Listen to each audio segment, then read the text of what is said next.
What if I told you that the smartest marketing idea I've heard lately did not come from a business coach or another Facebook group? It actually came from a donut shop. And it's not just about donuts. It's about how they made every single student in their town their official unpaid marketing team. So in this video, I'm going to tell you how you can apply that same exact marketing strategy to your local consignment store. By the way, hi, I'm Sarah Marshall. I'm your consignment coach, and I own Four Corners University. It's a consignment membership where I teach you how to increase your sales and foot traffic in your local brick and mortar consignment store. I owned a brick and mortar store for 8 years, and I was able to get that consignment store to $40,000 a month in a very small rural town of just 6,000 people. And I did that consistently. And not only was I making the sales, I was profiting at the end of the day. And for the last 5 years, I have been teaching now over 500 consignment store owners how to do the same thing with pretty incredible results. And that's where Four Corner University was born. But today, we're just going to talk about a simple marketing strategy that you can use immediately. So let me tell you the backstory. On Fridays during football season, this local donut shop would give a free donut away to any football player or band members, the cheerleaders, anybody who was in a jersey came into this donut shop on Friday and they would get a free donut. Now that sounds really, really simple, but let's break down why this actually works so well and why this was like mind-blowing to me. And I said, no, I need to share this with you immediately. So the first thing that is genius about this is the community connection. When you can position yourself as a business that cares about the community and then shows up consistently for that same community, that same group of kids every single week, it really builds this connection with the community that you need if you're a small business owner. The word of mouth is intense because you know that every single student who came in to get a free donut was telling their friend that they got a free donut that day and from what donut shop they got it from.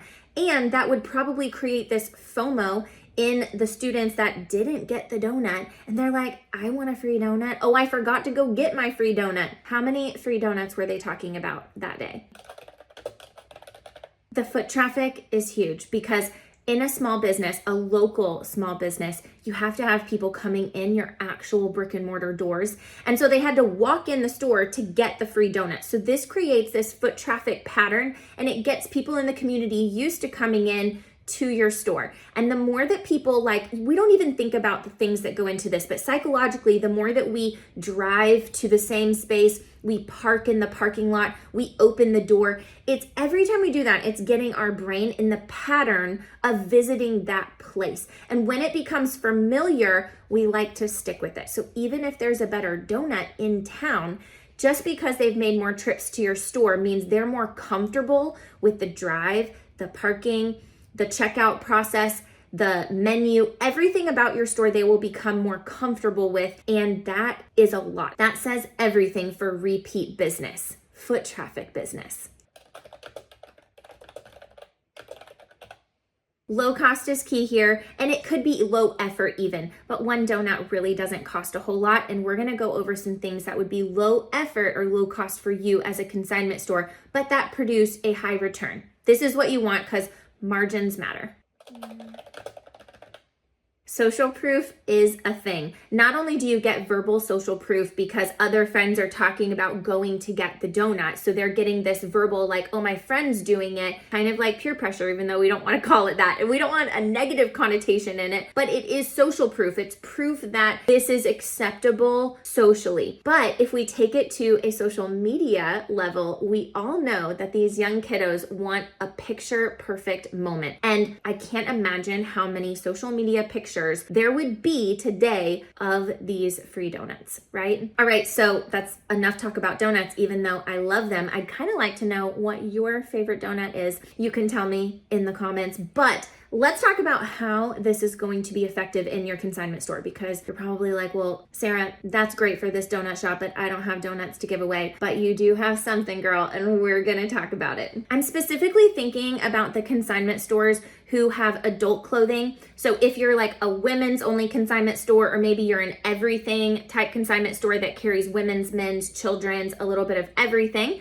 I like to call those everything consignment stores. This would be really great for you. And what I hear from these clients, my clients who have these types of consignment stores, is that they need that younger market. So typically they will have like an older market unless they're in a college town or in a really trendy downtown area. Their target market tends to be like in the 40s and up, which is totally fine, but they would like to attract a younger clientele as well and kind of get a good mix of both, not only because the inventory is different, but then the shopping and the lifetime value of that customer tends to be longer over time. So we want to constantly be reaching that younger generation as well. And this is a really great way to bridge the gap. So when you're thinking, well, my store isn't set up necessarily for teenagers, I want you to think that this is a great way to get this younger generation to see your store as a possibility for their clothes and their shoes and their accessories, their handbags, their jewelry, and to get them to come in the door and see like, oh, you do have stuff for them. I have 6 ideas for you on how you can adapt this same marketing strategy in your consignment store. So let's talk about the first one. I'm calling this the game day freebie bowl. So this might look like keeping a small bowl of accessories that you can get for super cheap off of like Oriental Trading or a company like that, Fair, even if you wholesale stuff. And this could be like scrunchies and hair clips and nail polish and chapstick. Things like this. Now, I would absolutely make this in the color theme of your local high school, because what you're doing is you're saying if you come in your jersey, then you can come and pick out of the game day freebie bowl. Now, you don't have to limit it to just kids who are wearing jerseys. You could open this up to any kid who is in your local high school spirit wear. Okay, so this one we're gonna call the game day selfie wall and prize draw. For this, you could set up like a quick backdrop in your high school colors, and every student who takes a photo in front of the wall and then posts it on social media and tags your store could win a $15 gift card that day. Now, if you're just getting started and you're not sure if people are even going to show up, I would urge you to not make the $15 gift card for your actual store. Think about what high school student girls are really wanting right now. I would probably say that's like a gift card to Sephora or Ulta or even Starbucks. And if you start giving away $15 gift cards to those places, they will come running. If not, a mama is gonna bring them decked out in their spirit gear so that they can get the gift card and take the win. That is the foot traffic that you want. All right, this one we're gonna call the Friday freebie rack. So think about having a rack at the front of your store that is filled with your student spirit gear. So that could just look like t-shirts or accessories, hats, things that you get in on consignment from the school. And if they come in their jersey or in spirit wear, whichever one you're gonna choose, they get to pick a free item from the rack. Now, maybe this is something that you could think about, but I know that our local high school does themed games. So like a game this year was neon, or there was a camo, there was a patriotic game, and they're encouraging the audience and everybody else who's just watching the game to dress up, and they encourage the student body to dress up that day. If they came in dressed up in that theme, then that would count as well. And you could even, and I would recommend doing this, having a rack of stuff that you pull from your consignment that's in the theme that week. I would do that anyways, just because people will shop that all week, and especially if you're consistent with it year after year and they know, oh, when I need something neon, I can just go to so-and-so's consignment store because they have a rack of it up front. And then they get to pick something else for free if they come in their spirit wear. The team spirit wheel is a fun one. You know those spinning wheels? You can buy one off of Amazon that is blank, but you can fill it out with prizes like free accessories or a 40% off of one item, a $5 gift card, even a full-size candy bar would do the trick. And then they get to spin the wheel and pick their prize if they come in a jersey or their spirit wear. All right, this one we're gonna call the game day glitter bar, and these are gonna be for my brave souls that don't mind having some glitter inside of their store. So think about having a free sparkle station is what I would call it, and fill it with mini glitter jars or face paint, face stickers, even like the beads that go in their hair, and all of this is in the colors of your local high school. And if they come in their spirit wear or a jersey, then they get to have a glow up at your Spirit Sparkle station. And then last but not least, we have the Friday punch card. Every week that they come in wearing their jersey or spirit wear, whichever you decide, they would receive a punch. Maybe after something like 5 visits, they would receive like a $25 gift card.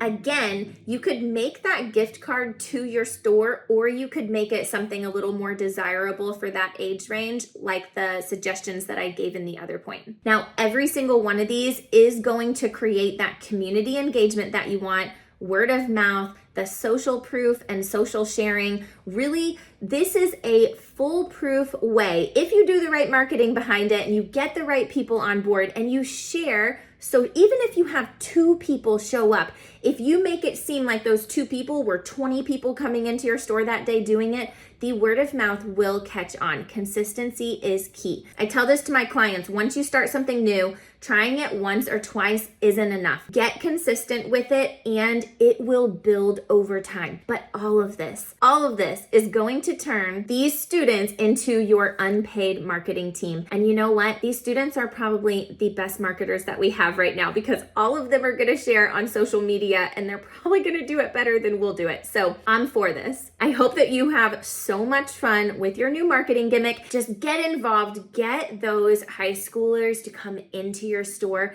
for something free, something fun, so that they will be sharing with others. All right, I will see you in the next one.